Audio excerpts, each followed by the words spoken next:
In my family, we focus on a more individual versus cultivative personalities.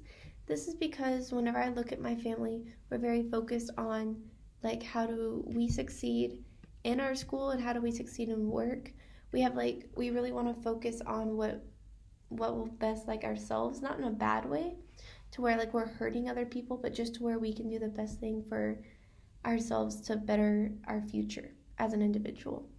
I think also like when it talks about like a freedom of opinion and freedom of speech, I know that like I necessarily don't agree with all the things that my parents agree with.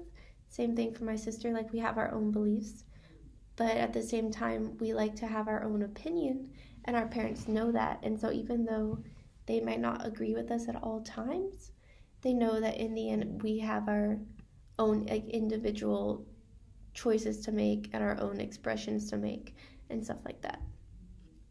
As for stuff like privacy and our personal rights, obviously I believe that we should have like our own privacy and not have our stuff invaded.